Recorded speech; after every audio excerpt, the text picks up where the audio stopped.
ராதே கிருஷ்ணா. எல்லோருக்கும் நமஸ்காரம். இந்த வீடியோவில் பகவத்கீதையின் முதல் அத்தியாயமான அர்ஜுன விஷாத யோகத்தின் 40வது ஸ்லோகம் முதல் 44வது ஸ்லோகம் வரை விளக்கத்துடன் பார்ப்போம்.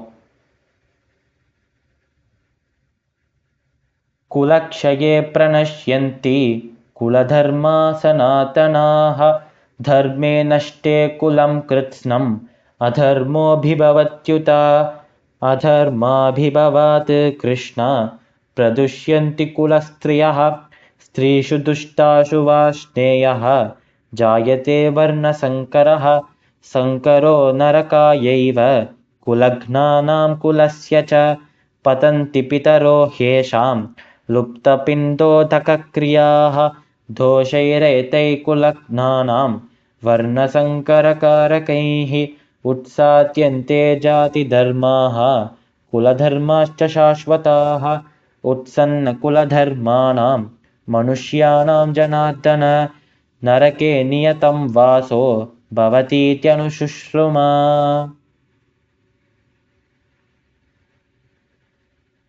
இந்த 5 ஸ்லோகத்தையும் நம்ம ஏன் ஒன்னா பார்த்தோம் என்றால், இந்த 5 ஸ்லோகங்களிலும் அர்ஜுனர் அவரோட பயத்தை, அதாவது ஒரு குலத்தை, ஒருவர் தன் குலத்தை அடிப்பதினால் ஏற்படும் தீமைகளை பற்றி அவருடைய பயத்தை வெளியில காட்டுறாராம், கிருஷ்ணருக்கு சொல்றாராம் நம்மளோட அர்ஜுனர்.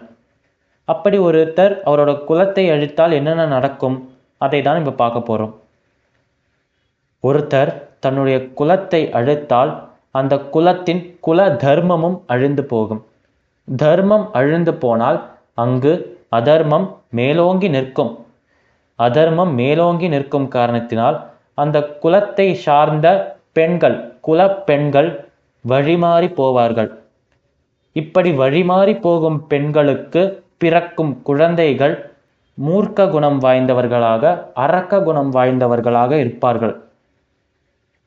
இப்படி மூர்க்க குணம் வாய்ந்தவர்களாக, அரக்க குணம் வாய்ந்தவர்களாக இருக்கும் இந்த குழந்தைகள் தங்களுடைய பித்ருக்களுக்கு செய்ய வேண்டிய கடமைகளை மறந்து, தங்களுடைய குலத்தின் தர்மத்தையும் மறந்து, அவர்களையும் அவர்கள் குலத்தை சார்ந்த மற்றவர்களையும் அவர்களின் குலத்தில் வாழ்ந்து இறந்த பித்ருக்களையும் நரகத்திற்கே கூட்டிக் கொண்டு செல்வார்கள் என்று கூறுகிறார் அர்ஜுனா.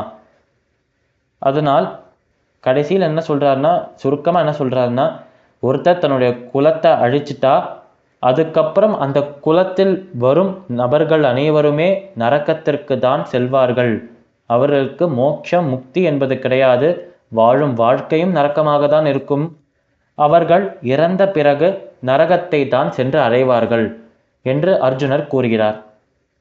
பகவத்கீதையின் முதல் அத்தியாயத்தின் 40வது, 41வது, 42வது, 43வது மற்றும் 44வது ஸ்லோகங்களின் விளக்கம் இதுவே. சமஸ்த லோகாஹ சுகினோ பவந்து. சர்வம் ஸ்ரீ கிருஷ்ணார்பணமஸ்து.